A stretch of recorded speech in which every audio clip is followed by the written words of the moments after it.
thanks, Aaron, for agreeing to come onto the kind of 200 tuning series. For anyone who doesn't know, Aaron's had multiple top three performances in the nationals, and the current national champion. So yeah, thanks for coming on. No worries, pleasure. Yeah, cool. So maybe if we start by just like talking through a bit about like how you're setting your boat up for kind of medium winds, 12 knots, fully hiked. What are you looking for? Maybe some of your numbers in terms of rake, but yeah. Yeah. So I've sailed this 200 for a number of years and sort of started where some of my mates finished in the class. So the likes of Johnny McGovern and Matt Mee and Ben Saxton. So I sort of was coming into 200s when those boys were all finishing it. So I kind of took my lead from them in terms of the numbers that they were all using. So I think the point I'm at with the sort of flat height 12 knots base settings is like 21'8.5", 21'9". It's pretty happy. And on the tension, I run a bit of a range. So if it's flat water, I'd run like 27-ish sort of thing. Everyone's gauge reads a bit differently, but yeah, 27, and then pull more like 29, maybe 29.5 if it's windy. And basically my golden rule is you never touch the Cunningham ever.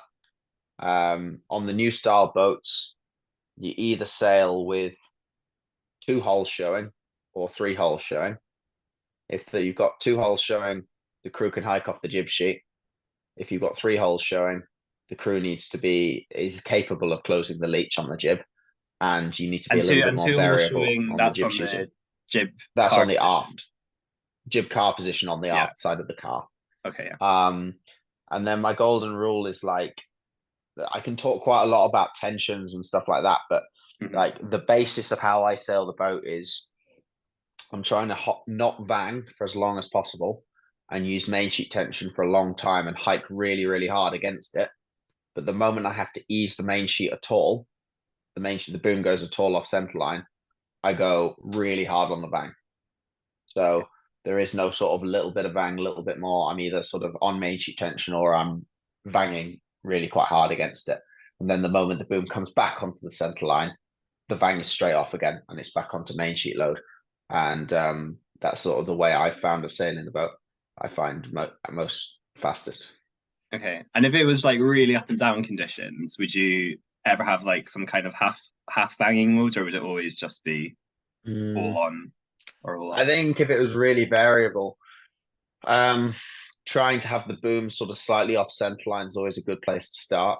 Obviously you can, in variable conditions, if you've got a really good crew who's really on it with the weight movements, and also probably depends like how long you've been sailing and how long you've been sort of sailing the 200, because I guess even if it's really variable, you can still sail the boat in that sort of hard groove if you're fast with your movements and your shoulders.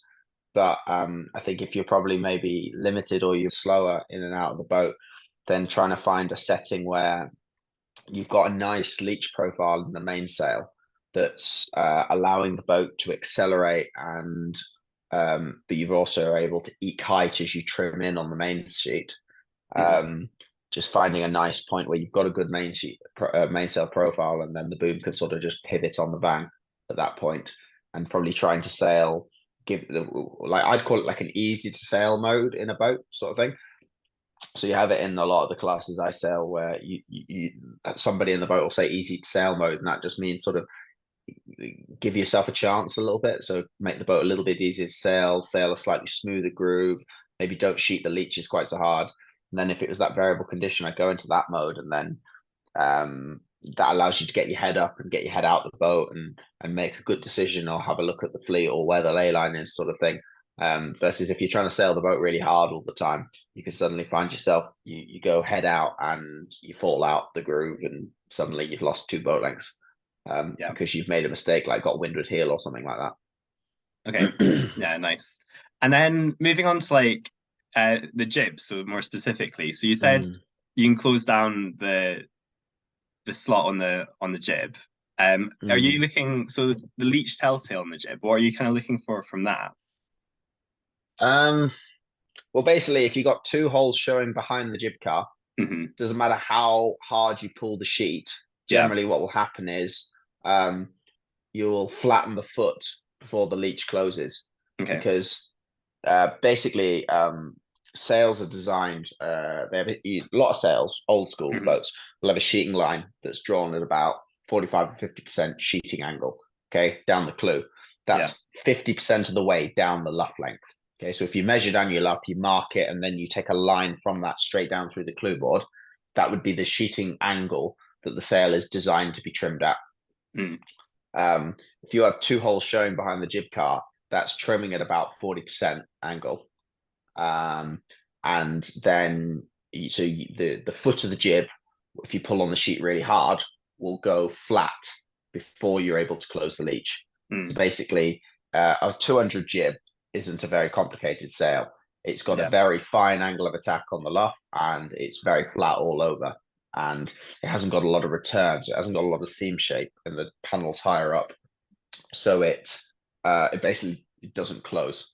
Versus like a boat like, say, like a 470 jib, or a boat with quite a lot of shape in the jib, or a Merlin jib. The moment you pull the jib sheet a fraction too far, the leech closes. So it's very hard to close the leech of a 200 jib. So you don't need to be terribly concerned. What I think the jib sheet's really powerful and really important, and one of the reasons that separates the people who are just really good in the class from the ones who are maybe struggling in the breeze, is basically most people in the 200s, I think, end up easing the mainsail too far, and you lose the bottom batten in breeze. So at the Nationals this year, we had quite a lot of windy racing, and most people were what we would call like a normal size for the boat, and they were quite overpowered and struggling to sail the boat accurately, particularly in the chop that we had up in your fine part of the world. So, and one of the big things to keep the boat driving is moving the jib sheet to allow the boat to keep releasing. So James, my crew, and Tom Morris's crew at last year's Nationals is very, very active on the jib sheet. So every time there's a wave or a change in the pressure, or he feels the boat bound up underneath it, he's popping the jib sheet very briefly, so that the top telltale is lifting fully, trying to keep tension in the sheet with his hand, but easing it sort of 1, 2, 3 inches, and then squeezing it straight back on again. And in the waves, it's very easy in a boat like a 200 to feel bound up. So to keep the boat flowing forwards, the most important thing is to keep the jib sheet moving. So 3 inches, I would say, is loads of that's a lot of movement. Yeah, basically, like you're happy for the jib to basically half flap sort of thing. So like on port at the Nationals, we were facing loads of really short chop caused by the tide that was right in your face, and it's very easy to almost stop dead. And you've got loads of load in the main sheet that you can't get rid of. A 200 won't plane upwind because it hasn't got enough righting moment. And it's got a really powerful rig on it for the size of for the width of the boat.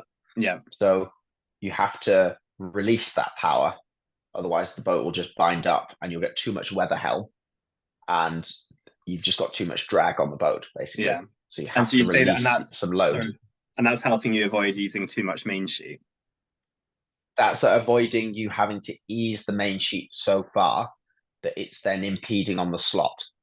So in any boat, if you lose on a fully battened mainsail, if you lose the bottom batten, and when I say lose the bottom batten, I say you get any kind of essing or inversion in the bottom batten, air is coming off the back of the jib and hitting the back of the mainsail and being pushed off the back of the mainsail and being pushed away from the boat at a negative angle. So that's obviously causing drag. So you want to keep the mainsail in as tight a groove as possible to produce less drag. So it enables you to, moving more jib sheet enables you to probably run a straighter leech in the mainsail, so you can drive more height off it. But then the problem with running the bang really hard is then whenever you do get power, you want to ease the mainsail, and then you're easing it into the slot, and then the bottom batten inverts, and then the boat stops and loads, and then you go sideways. Yeah. So if you ease the jib and run quite aggressive on the jib sheet and keep it popping and keep it moving, it allows the boat to be powered up the whole time, but then always stay released. That kind of makes sense. That makes sense. Yeah, yeah. Okay, cool. And just to put maybe some other numbers on that, do you know what kind of settings you're running on your spreaders as well? Yeah, so I generally run 13.5 centimeters on the deflection on the spreaders. So that's measured with like a piece of whipping twine across the top side of the spreaders, and then measuring down to the track, but not into it. So that's static deflection. So that's with like the mast down, laid on top of the boat, measuring that setting. Not with any tension on. So no mast bend. So the mast should be straight. One of the big things in the 200 that I've actually learned recently from going to the Endeavour is that check your mast is straight before you rig the boat, because it's very easy in a 200 because the tubes are quite soft. They can quite easily be bent. And it's not to say that's a problem if they are bent. You can easily straighten them if you just put it between a couple of chairs and sit on it a little bit. But you can find yourself sort of chasing your tail a little bit with your setup if your mast isn't necessarily straight to start with. And then so deflection is 13.5. And then like I'm quite a big fan of measuring spreader height. So I measure the top side of the spreader tip down to the gunnel of the boat. And I can't remember what number I used, but basically when I look at the boat from behind on the ground, if the boat's level on a level piece of ground, I want both spreader tips to be sort of just above horizontal, so just be pointing slightly upwards. It's a bit of a sort of, a lot of people disagree on this, but I've always been a believer in terms of the geometry of how boats work, that if your spreaders are pointed fractionally upwards, it basically increases the leverage effect of your spreaders, so the mast stays more in column under load. And so I think that's really important to do. And that's with rig tension on that you want them. Yeah, so with rig tension on, you want them. The most important thing is that they're an equal height. If they're an unequal height, if one is 3 centimeters lower than the other, when you pull the kicker on and then you hike out and the mast bends, the middle of the mast is going to kick to windward and the tip is going to fall away. And you're going to end up with like an S bend in your rig. And if they're at different heights, basically your rig is going to do that earlier and at less load. So what you're looking for in a boat is for the rig to stay in column for as long as possible. Is going to give you the most efficient shape on the leach of your mainsail.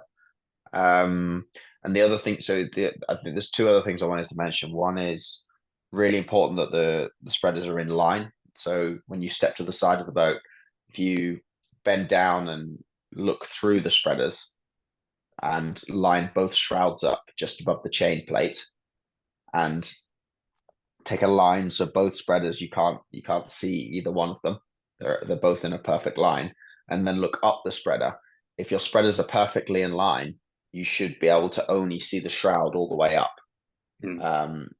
If you look up from that point when you're in line and one is slightly further back than the other, your spreaders aren't set up evenly, and your boat will your basically your mast will be trying to twist, basically, which isn't good. And the other way you can check that, which I'm more of a fan of because it's a bit less of an art form and it's more of you can use a measurement tool, is if you take a tape measure and your crew stands on the side of the boat and puts the tape measure around the tip of the spreader, and then with the rudder off, you measure back to the middle of the rudder pin, the top rudder pin on the boat, and you do that both sides. You can imagine you want that number to be the same on both sides, from this outboard end of the spreader tip to the rudder pin, and do that both sides, and you can quite quickly work out whether it's your spreader height or your shroud spinners are out either side. And that's basically a good way of making sure that your rig's square on the boat, which is quite important. Yeah, nice. Cool. So then when you are then going for like lighter wind setup, what would be the kind Mm. of changes that you're making from your medium setup? Um, I use a longer shackle on the tack of the jib. So I have Okay. two shackles. I have a shorter one for windy weather and a longer one for light winds. So I use a longer one in light winds to give to raise the luff of the jib a little bit Okay. and gives you a bit more sheeting angle. Um, I would run a little bit less tension in the jib halyard. Basically, I want the leeward shroud to be reasonably slack. And when you get a gust, basically what jib tension does is it controls the amount of headstay sag that you get. So you Hmm. get more headstay sag, and the luff of the jib is bending away from you. Hmm. You get more weather helm, which is a good thing in the 200 because it gives you feel, Yeah. and that's what you drive off. And it gives you, and you get more weather helm because you get more angle of attack in the jib. So the jib knuckles up at the front when you get headstay sag. So basically, you're basically looking to control that. You're looking for less headstay tag to allow the boat to release and go forwards, but more to give you more feel to sail the boat accurately. So I'm just trying to find a point with that tension where the boat's really natural and balanced and naturally wants to go forward. So I've just got a little bit of feel in the rudder. So when I sail the boat perfectly flat, I've got sort of 2 degrees of helm on, Hmm. and but I've even when the boat's flat, I've still got enough feel to steer the boat accurately with. Yeah. And in terms of like increasing that feel, would you do anything with your centerboard or your rudder kind of lifting either? I definitely don't think you should ever lift the rudder. Hmm. Um, um, I've played around with lifting the board in the 200. I've played around with lifting it an inch in windy weather, Yeah. upwind, and I've played around with lifting it halfway up downwind. Yeah. Um, and I've concluded. I was chatting to a guy called Richard Wolf the other day who used to build the 200s, Hmm. and he's a very very talented boat builder and designer. And basically, what I concluded is that the 200 doesn't have enough freeboard to warrant ever moving the foil. So Hmm. basically, my conclusion that I've come to is you leave the centerboard all the way down all the time. Yeah. And just for explaining the term freeboard, what do you mean there? Uh I think freeboard is like the somebody more knowledgeable. I'm very willing to be corrected on this. Freeboard is the size of your foil moving through the water in relation to the hull above it. So the Okay. amount of leverage effect that you could put through the foil, I think, but I could be Okay. wrong. Yeah. Um, No worries. But basically, the uh, hull doesn't itself produce enough side force, so you want to keep that side force with the foil. oh, Is that that the sounds like a good answer. I think you know more about it than I do. I don't know. Yeah. I'm just Yeah, no, no, no, no. Let's yeah. go with that, mate. Let's go with Okay, that. good, cool. Um, Um, on that note, mhm, main thing that most people can do to sail their 200 faster mhm, is sail it flat. Everyone everyone feels it's a boat that feels good with a little bit of heel, mhm, but it because of the shape, it's got a fairly shallow keel line and it hasn't got a lot of chine other than so the stem of the boat is where the boat grips the water through mhm, waterline length, and it's got a skeg but a fairly small one, and it's got a fairly small centerboard. So it's a boat that loses leeway very very quickly when it heels. So mhm. the biggest thing most people could do to improve their 200 sailing is sail the boat more upright. And what most people think is upright is about 5 degrees leeward heel. So if you think you're heeling to windward by about 5 degrees, you're probably sailing upright. Is Okay, the biggest thing most people could do, I'd say. yeah. And on that, would there ever be any conditions where you're looking for windward heel on the upwinds? Windward heel. Windward heel, like just a degree or two, or Mm. just dead flat. I've never found windward heel I, to I be. just I just go off feel, Yeah, to be honest. Like I'm happy to sail a bit of windward heel, particularly if it's like coming into a gust and I really want the boat to release and I'm trying to mm, roll somebody. Yeah. And I'm not so worried about giving up a bit of gauge to windward, for instance. Yeah. And I'm just happy looking to go forward, say into a shift or something like that. If I really don't want the boat to bind up and I don't want the rudder to bite at all, then yeah, happy to sail with a couple of degrees of windward heel. But in terms of VMG sailing, no, I'd look to sail either bolt upright or like 2 degrees to leeward. Okay. Yeah. Nice. And are there situations where, I don't know, for maybe like a set of waves or anything, would you want to encourage a bit more leeward heel in like very Yeah, for specific? sure. If I Yeah. if I was coming up to a really choppy section or a wavy section, and I feel like I didn't have enough speed in the boat and the bow was about to slap through the section, Hmm. um, I'd probably instigate a little bit of leeward heel so that I could steer through the section, Yeah. and then as you come out the other side of the section, it gives you something to sort of pull and press against when the Yeah. boat's going to be low on speed. Um, I think someone once told me in some sort of meeting that if you the curved surface of the boat is a more forgiving surface for the boat to hit a wave sometimes if you're deloaded. I can't remember who said that. Yeah. Um, but yeah, no, my experience has always been boat feels good when it's leeward heel coming into a wave section and then trying to press the boat flat coming out the other side of it. Fantastic. And then you said at the nationals you felt maybe one of your advantages you're particularly good at molding the boat through certain situations. Yeah. What kind of things would you be looking to adjust to go for a high mode versus a low mode? Um, High mode, I think it's really important to trust your senses. So when you're trying to go high, the boat will feel sort of dead underneath you when you're really cutting the wind in half, Mm, and sort of just trust that the speed and the load is there, and be happy for the boat to sort of go a little bit numb underneath you, and then the catch to be there once you ease the main sheet and then lean back on the breeze. Um, with the height, the 200, basically, you need to you need to pull the main sheet bloody hard if you want to go high. mm, So I'd just be really squeezing the main sheet, trying to bend the top of the mast and run as tight a leech as I possibly could, and really like stall the boat hard. mm, And it's just about learning how long you can stall the boat for before you lose speed in the hull. mm, And I think that's the thing of it. I think that's why a lot of 470 sailors over the years have always done quite well in the 200 classes. It's about that divide between allowing the boat to release and then allowing the boat to create drag on purpose to sort of dig into somebody in terms of their gauge. What else? I think I If it don't know. was I can't really really think of anything else if it was really with the high mode windy, stuff. would you be Mm. adjusting? Would you be pulling on an extra kicker to try to tighten the leech, or would you?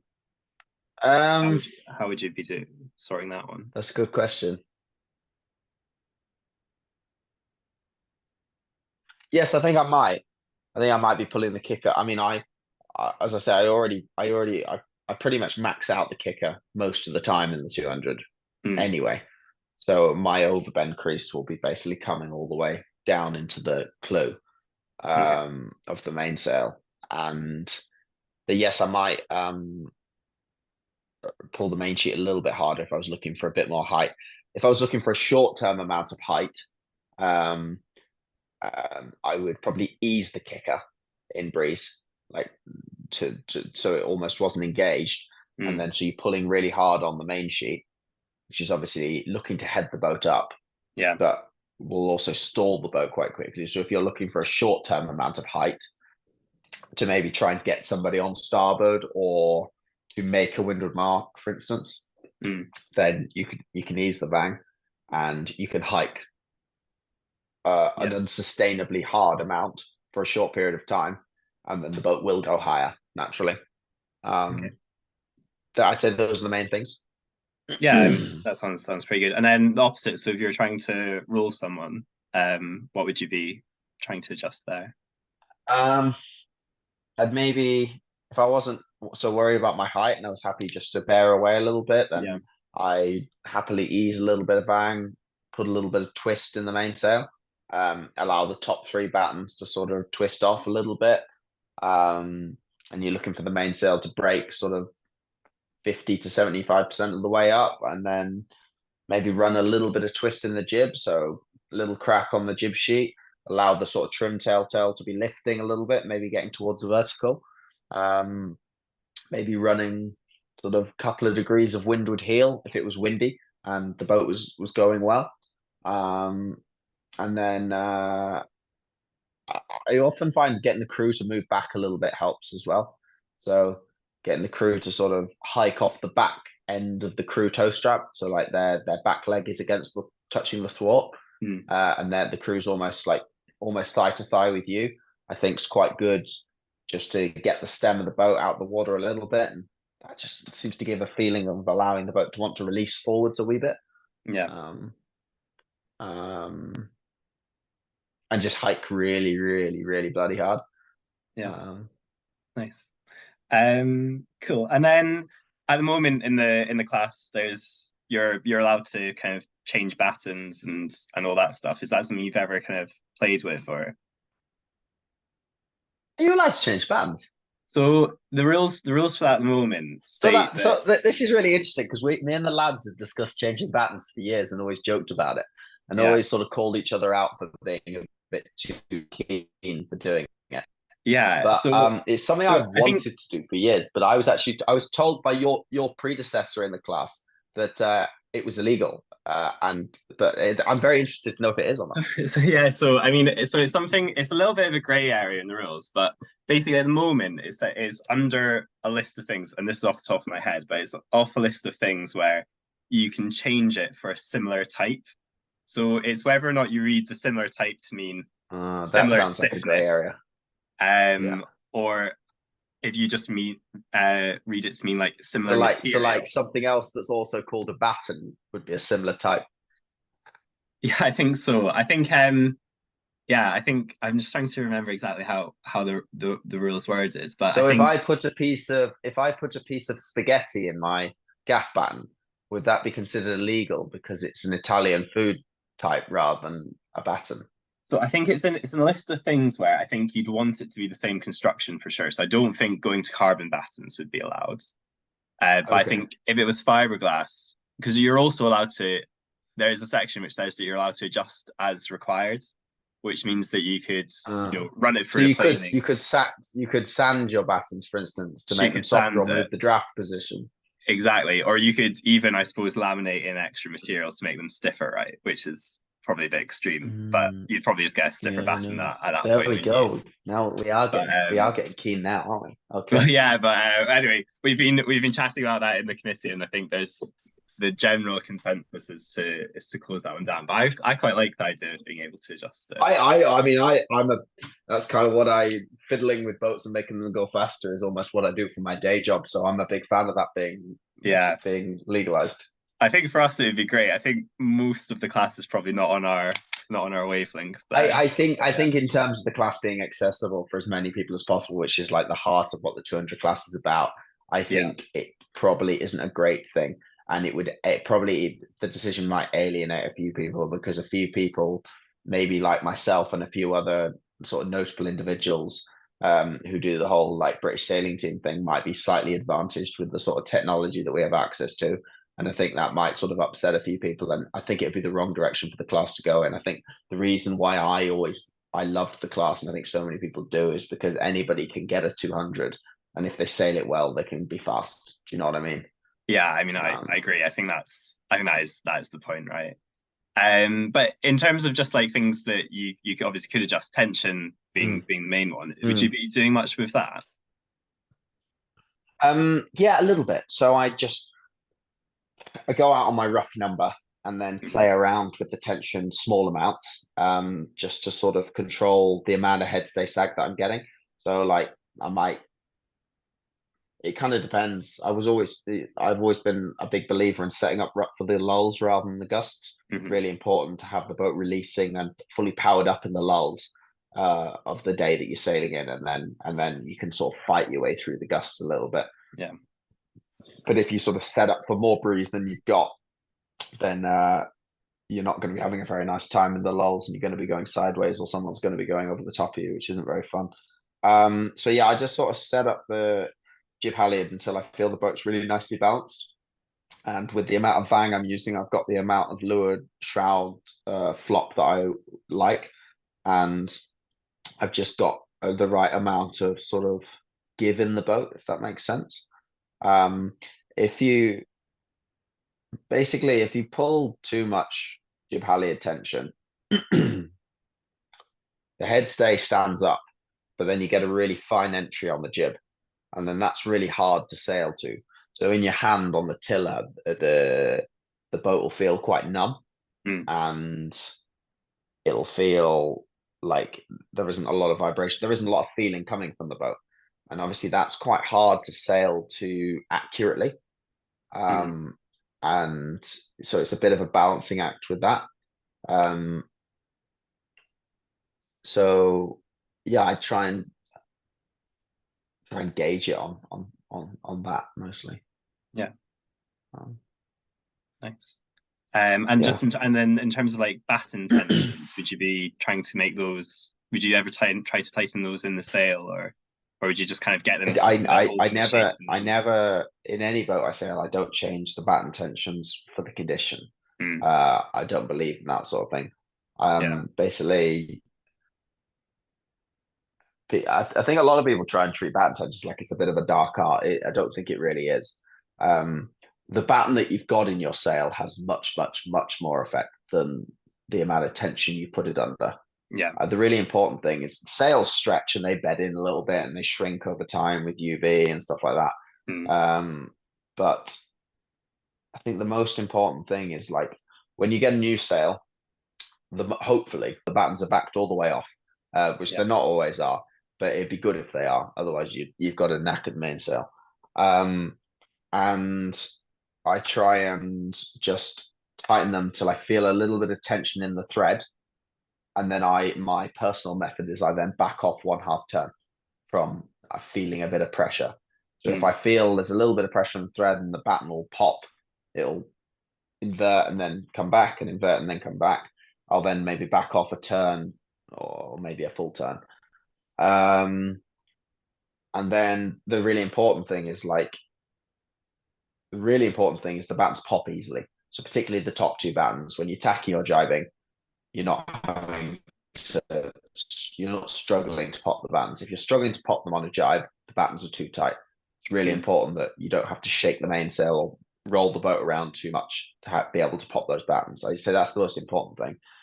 And the next thing is you don't want any little pinch creases. So if the batten is under tension in the pocket, you get a little sort of short little pinch crease running vertically in the pocket.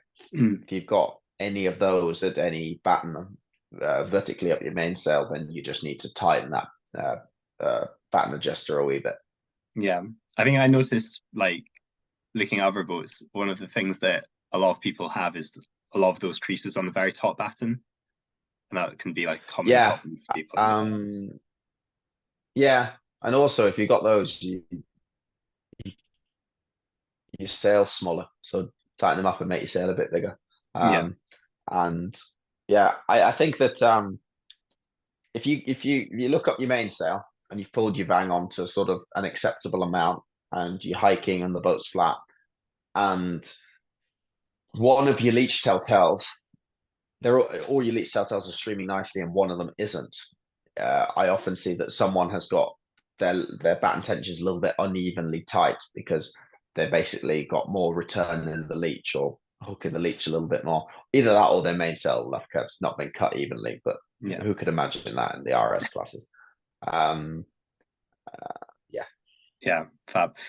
This meeting's about to time out. Do you mind? I was going to try to cover downwind as well. Do you mind if I just send you a second link? Yeah. Cool. Absolutely. Yeah. I'll just end this and send you another link. Perfect.